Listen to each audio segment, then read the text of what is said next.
जी जी या वकील साहब ॿुधाए सघंदो मां मिलियो न आहियां मां इंतज़ार में वकील साहब जो कीअं था ॾिसो कंहिं सॼे पहिरें ॾींहुं पूरो आहे अॼु बि काहे ॾिसण जी ॻाल्हि ई कान्हे तव्हां ॿुधायो कीअं था ॾिसो तव्हां छा था सम्झो चंदा सुप्रीम कोर्ट सो मोटो नोटिस वरितो आहे त केस हले मूंखे ख़बर न आहे मां इंतज़ार में ॿुधूं सही सो मोटो तव्हां ॿुधो हूंदो अख़बार में आयो हूंदो जे वधो आहे सुप्रीम कोर्ट त अपलीबल आहे असां सुप्रीम कोर्ट खे उहो त कोन अख़्तियार आहे वठे थी त असां बि दरख़्वास्त हुन में करे था सघूं असांखे न ॿुधो वियो आहे पंहिंजी मर्ज़ी जेको सोयो मोटो वरितो आहे त उहो सरकार आहे छा था सुप्रीम कोर्ट आहे हालांकि छा तव्हांजी अदली आहे लाड़काणे में हले पियो जी साईं लाड़काणे में हले पियो लाड़काणे ट्रोडियूं लॻल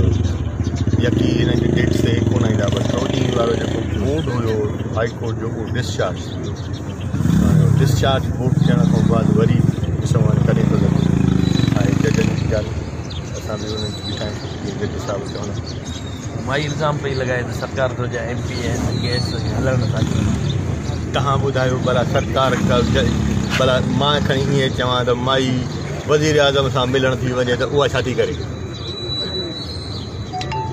प्राइम मिनिस्टर सां मिले थी मिनिस्टर इंटीरियर सां मिले थी मिनिस्टर तुंहिंजे CNW सां मिले थी सभिनी सां थी मिले पोइ उन जो मां इल्ज़ाम हलां त फैलानी आहे भला MP थियणु गुनाह आहे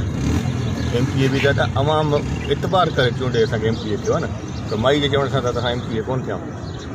ठीकु आहे अवाम जी चूंडियल नुमाइंदगी असां वटि जो असांखे अलाह ॾिनी आहे त पोइ जे इन ते नाराज़ आहिनि त पोइ पंहिंजो पाण